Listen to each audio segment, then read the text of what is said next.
Y estaremos leyendo 3 versículos representativos para estar analizando hoy los sí de Gedeón.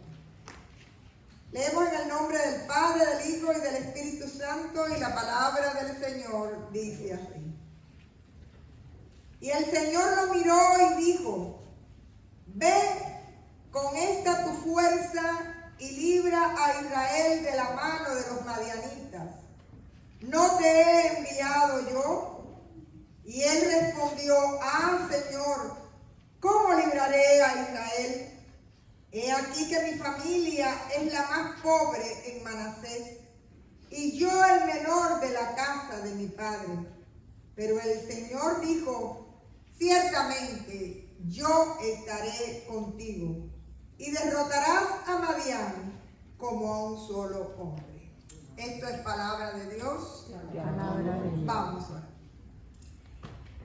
El libro de Jueces es muy interesante por la manera en que se narra, porque fíjense que termina el libro con un verso que lo caracteriza. Dice que no había rey en Israel y cada uno hacía lo que le parecía bien ante sus ojos. ¿Cómo se dice eso en español? Cada uno hacía lo que le daba la gana. Así que en un resumen muy sencillo nos está contando la palabra cuál es la situación que se vive en ese tiempo, que es el primer tiempo donde se vive en la tierra prometida. No había rey en Israel, cada cual hacía lo que quería, y cuando estaban en conflicto clamaban a Dios, y Dios levantaba jueces en cada momento. Por eso el capítulo 6 de este libro vamos a estar andando sobre ese capítulo, así que si a usted le gusta tener la Biblia delante, le sugiero que lo haga, que la abra. Pero en este capítulo 6 comienza con una frase que se repite muchas veces en el libro de Jueces.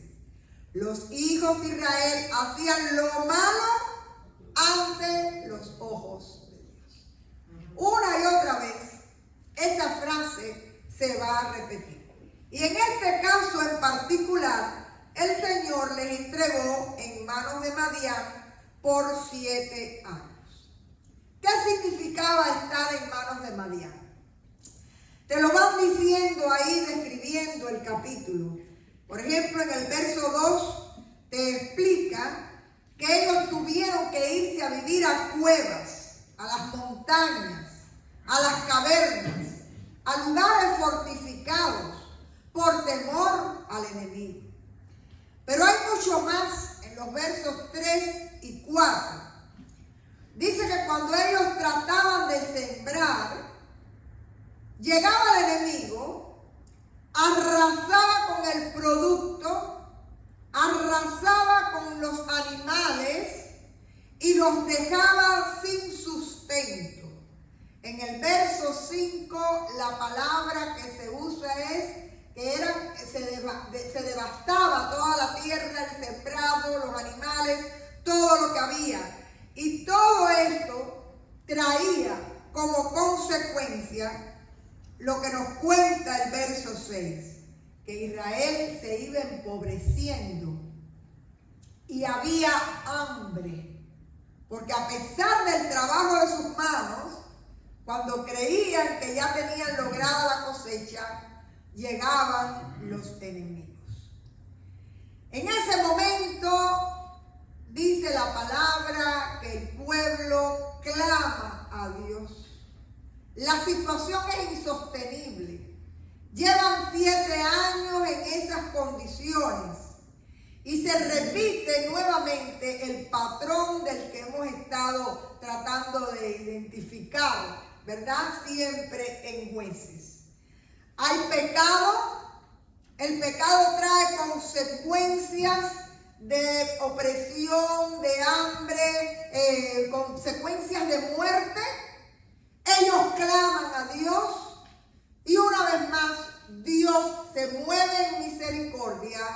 y levanta un líder para el pueblo. Ese círculo se va a ir repitiendo una y otra vez en todo el libro de Jueces. Y nos dice el capítulo 6, verso 10, que Dios les aclara muy bien por qué están viviendo esa situación. Dice, pero porque ustedes no han obedecido. Es decir, Dios les había hablado con claridad, pero el pueblo había alejado sus ojos de Dios, y estas eran las consecuencias de su pecado. En medio de esa necesidad, Dios llama a un hombre llamado Gedeón, y ahí vemos en el verso 11 que se le presenta el ángel del Señor, que es la misma presencia de Dios, y dice que este hombre estaba trabajando. Él estaba sacudiendo el trigo para después esconderlo de los madianitas. Es decir, cuando lograban algo de cosecha, había que esconderlo por si llegaba el enemigo. Y entonces el Señor le llama de una manera convincente, y en el verso 12 le dice el ángel del Señor a Gedeón: el Señor está contigo, valiente guerrero. Es interesante porque hay dos afirmaciones. Una era fácil de creer, porque en la omnipotencia de Dios y en su omnipresencia tú puedes creer que Dios está contigo. Pero la segunda, ni Gedeón se la creía. Valiente guerrero. Primeramente, Gedeón no se sentía guerrero, y por otra parte no entendía para lo que Dios le estaba llamando. Y me ha gustado hoy navegar sobre esta historia, analizando los sí de Gedeón. Y si ustedes se percatan, ante esta afirmación y ante este llamado de Dios, hay algunas oraciones que tienen un alto matiz de duda, en las que Gedeón trata de dialogar con Dios y de entender el proyecto de Dios. Les voy a invitar primeramente a ver el verso 13. Dios le ha dicho que está con él y que él es un valiente guerrero. Y Gedeón le responde: ay, Señor mío, si Dios está con nosotros. ¿Estaba Gedeón seguro de que Dios estaba con ellos? Si ustedes se dan cuenta, él está poniendo en duda esa primera afirmación de que el Señor está con ellos. Si el Señor está con nosotros, ¿por qué tenemos que vivir esto que estamos viviendo? Si el Señor está con nosotros, ¿por qué vivimos la aflicción bajo la opresión de Madián? ¿Por qué ocurre esto si a nosotros nos han contado nuestros padres y nuestros abuelos de las maravillas que Dios había hecho con el pueblo de Israel? Pero en este tiempo talmente parece que Dios se ha olvidado de nosotros porque no vemos su presencia. Yo no sé si alguna vez usted ha tenido ese mismo sentimiento. Le dice la palabra que el Señor está con usted, pero en medio de la prueba, en medio de la circunstancia, a usted le parece que Dios se ha olvidado. Y tú dices: Señor, ¿y por qué hemos tenido que vivir todo esto? Y lo interesante es que Dios le ha dicho claramente a Gedeón esto y al pueblo, esto es producto del pecado, de no obedecer. Pero es más fácil culpar a Dios. ¿Dónde estás tú? Que dices que estás y que nos amas y mira lo que estamos viviendo. Yo pienso que esta reacción, si el Señor está con nosotros, es muy humana. Tenemos la promesa, tenemos la seguridad de parte de Dios, pero de todas maneras le cuestionamos a Dios. Si tú estás, Señor, ¿por qué estoy viviendo esto? Sigue el diálogo de Dios con Gedeón. Y Dios le dice a Gedeón para qué cosa lo está llamando. Lo hemos leído en la lectura inicial. Y si ustedes se dan cuenta, enseguida Gedeón pone un pero. Mi familia es la más pobre. Yo soy el más chiquito. Es decir, muchas veces Dios nos llama y no entendemos o no queremos ser llamados por el Señor. Dice el verso 18, y ahí viene otro sí de Gedeón. Gedeón le dijo, si he hallado gracia ante tus ojos. Ya Dios le había dicho que era él. Ya Dios le había puesto un título que ni él se creía, valiente guerrero. Ya Dios le había dado la tarea y todavía él se está cuestionando, Señor, si yo he hallado gracia.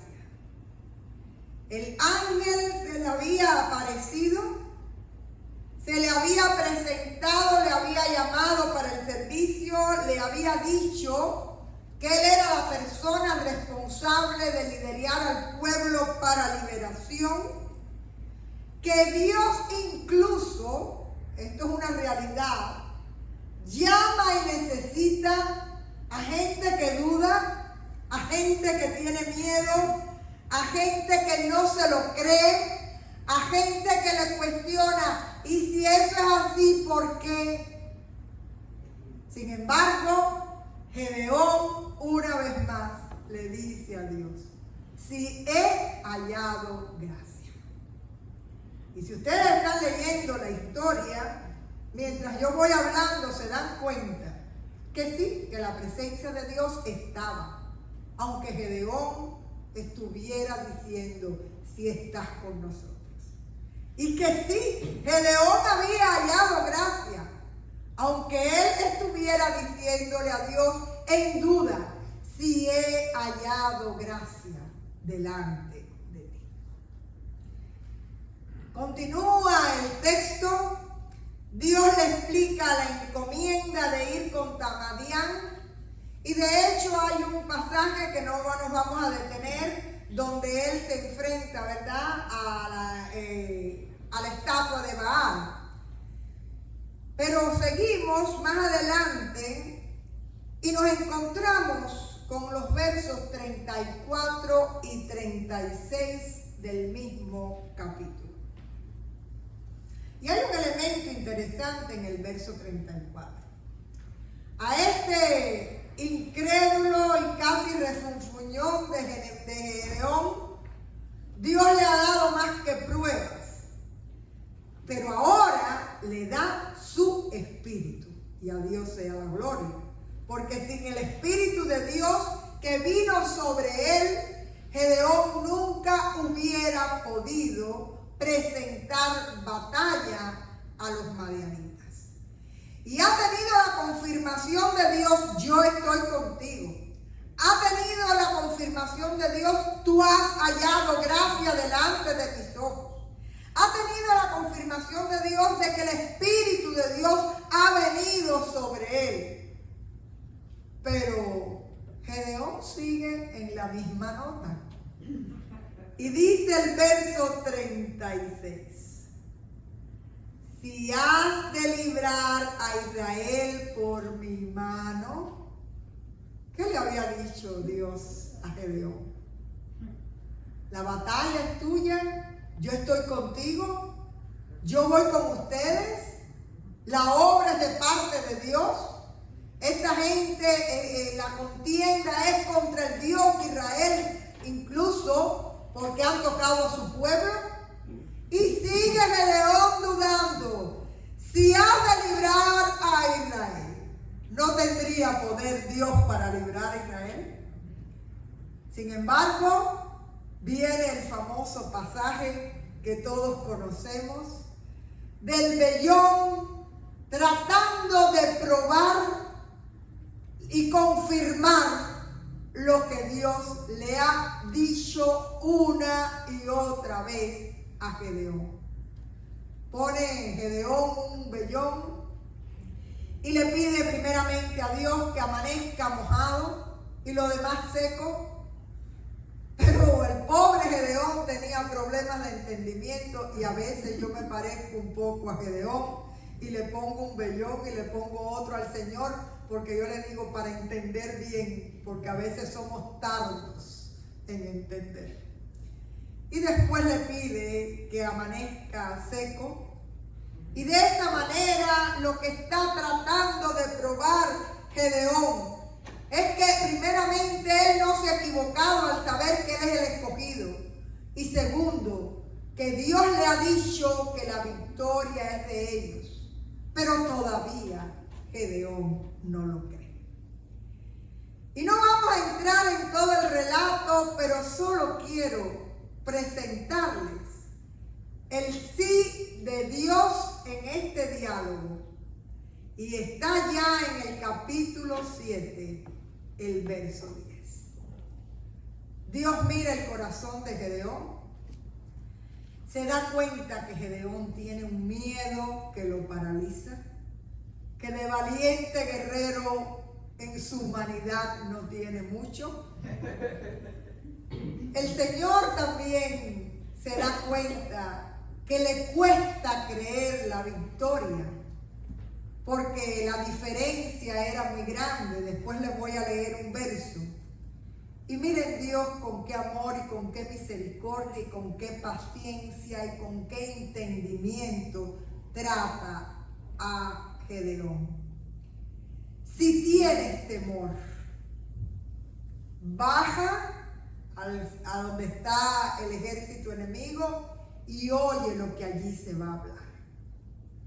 Quiere decir que Dios en su paciencia es capaz de ir en el tiempo de la evolución de Gedeón para confirmarle en su llamado, porque Dios reconoce que el miedo es lo que hace a Gedeón dudar, lo que le hace paralizarse ante el llamado, lo que le hace no aceptar la visión de fe de aquello que Dios le ha profetizado. Tú eres valiente guerrero, y todavía Gedeón no se lo cree.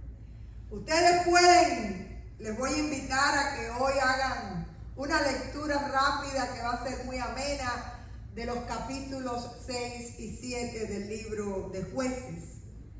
Pero hay algo muy interesante en esto. Era un absurdo a lo que Dios estaba llamando a Gedeón. Dice el verso 12, para que tuviéramos una idea, que los madianitas, los amalecitas y todos los hijos del oriente, 7:12 estoy leyendo, estaban tendidos en el valle, numerosos como langostas, y sus camellos eran muchos, innumerables como la arena que está a la orilla del mar. ¿Tendría que tener miedo Gedeón o no? Y después se encuentra con los absurdos de Dios, que a veces nos cuesta entender que Dios está respondiendo a su manera y no en la lógica humana. tienes demasiados hombres, Gedeón. Manda a los que tengan miedo para su casa. Pero todavía tienes demasiado, Gedeón. Tienes 10,000. Y te está diciendo que el otro ejército era como langostas y que tenían camellos al por mayor. Y le dice, llévalos a tomar agua al río. Los que se arrodillen, eso también se pueden ir para su casa. Gedeón no puede entender. Pero es el Dios de Israel el que va a hacer batalla por él. Y Dios se lo dice claramente. Van a ser 300 hombres para que cuando ganen la batalla, la gloria sea para Dios y no para ustedes. Porque ustedes ni con sus métodos ni a su manera pueden derribar semejante ejército. La historia es muy interesante, por eso les digo que la lean porque la van a disfrutar.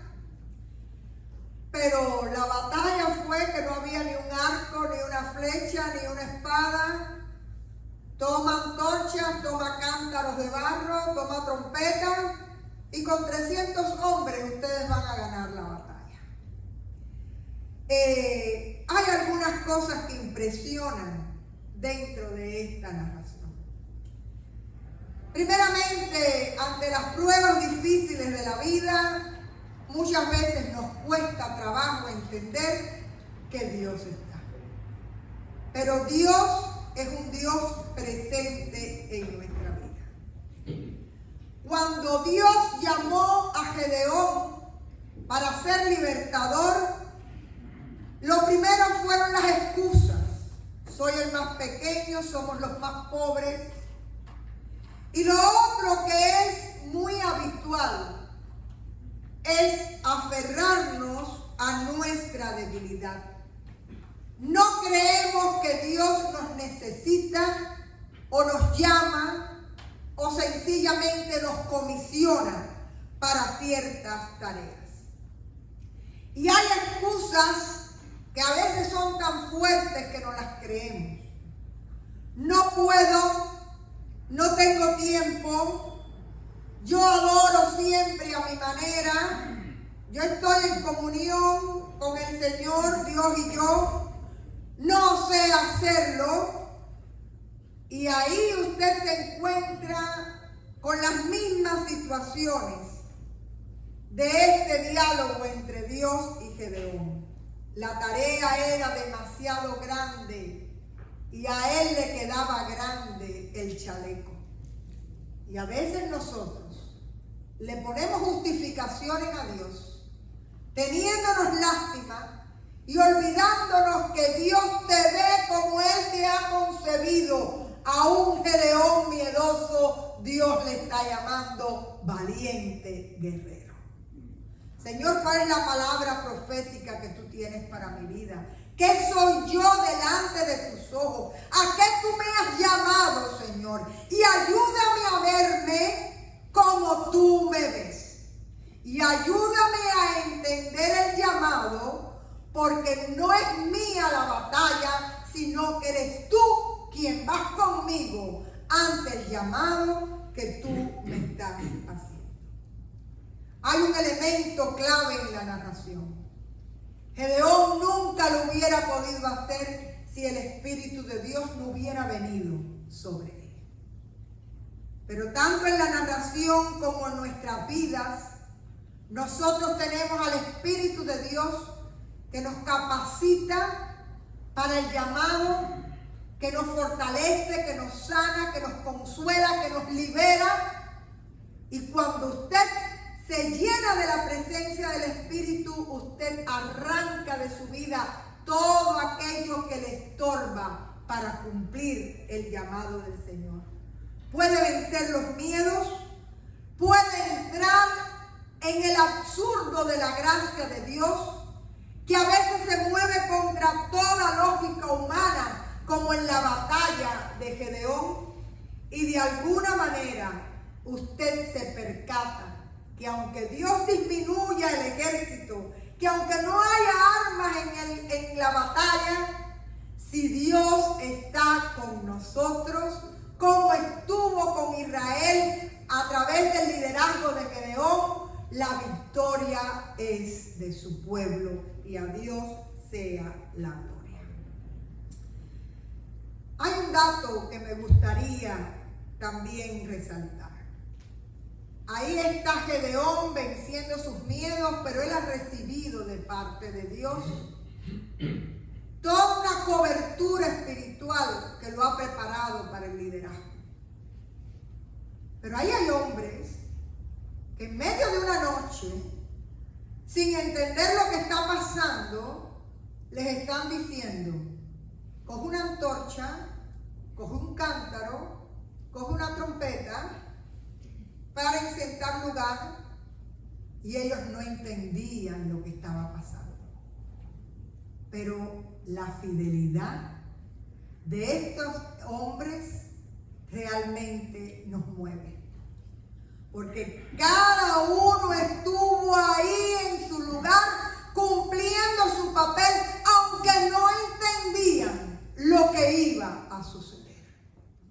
Aunque humanamente se estaban dando cuenta que ellos eran 300 y que aquello era una multitud, aunque sabían que estaban en desventaja humana, aquella gente estuvo ocupando su lugar, fiel y firme, en el momento en que Dios les llamó a través de Gedeón.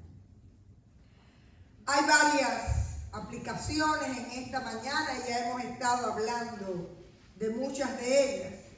Pero lo más importante que me gustaría en este momento dejarles en sus corazones es que cuando nosotros clamamos, no es que Dios no esté, sino sencillamente que nosotros tenemos que entrar en la dinámica del reino, dejarnos mover por el Espíritu de Dios y obrar conforme a la gracia, aunque nos parezca un absurdo, movidos por la fe.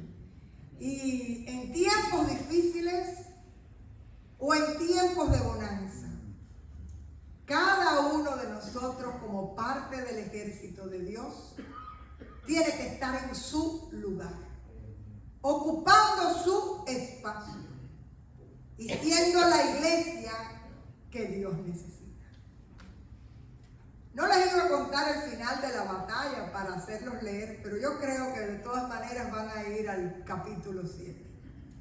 ¿Saben lo que pasó? A medianoche sonaron las trompetas, se rompieron los cántaros, se levantaron las antorchas y aquella gente del ejército enemigo que estaba dormida se despertaron. Los camellos que se asustan salieron despavoridos y ¿saben lo que sucedió?